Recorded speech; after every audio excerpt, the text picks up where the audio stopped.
পরে দাওয়াদাওয়ি করে আমার বড় একটা হাঁস ওইটা নিয়ে গেছে। এখন যে সপ্তাহে যায় ও সপ্তাহে উনি আর থাকে না। বরিশালের আগৈলঝাড়ায় টিএমএসএস এনজিওর কিস্তির টাকা দিতে না পারায় গৃহস্থের চীনা হাঁস নিয়ে যাওয়ার অভিযোগ উঠেছে মাঠকর্মীর বিরুদ্ধে। উপজেলায় বাকাল ইউনিয়নের ফুল্লশ্রী গ্রামে এ ঘটনা ঘটে। জানা গেছে, ফুল্লশ্রী গ্রামের মুরাদ হোসেনের স্ত্রী হাফিজা খানম ঠ্যাঙ্গামারা মহিলা সবুজ সংঘের টিএমএসএস এর সদস্যা। এই এনজিও থেকে চলতি বছরের প্রথম দিকে ৬০,০০০ টাকা ঋণ নেন তিনি।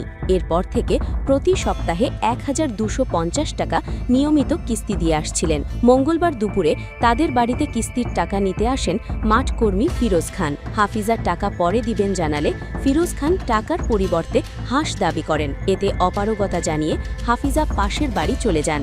এই সুযোগে ফিরোজ খান ও তার সহযোগী উঠান থেকে একটি চীনা হাঁস ধরে নিয়ে যান। আগামী সপ্তাহে আসেন, আমি কিছু টাকা দিয়ে দেব। পরে বলছে যে না, তাতে হবে না। হাফিজা খানম জানান, একটি কিস্তির টাকা কিছুদিন পরে পরিশোধ করব বলেছিলাম। এরপরও তারা আমার অবর্তমানে মেয়ের শখের হাঁসটি নিয়ে যায়।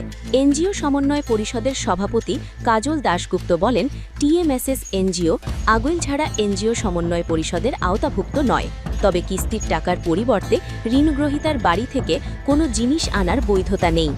একই কথা বলেন উপজেলা সমাজসেবা কর্মকর্তা তপন বিশ্বাস। অভিযুক্ত ফিরোজ খান ঋণগ্রহীতা হাফিজা খানমের বাড়ি থেকে হাঁস আনার কথা স্বীকার করেছেন।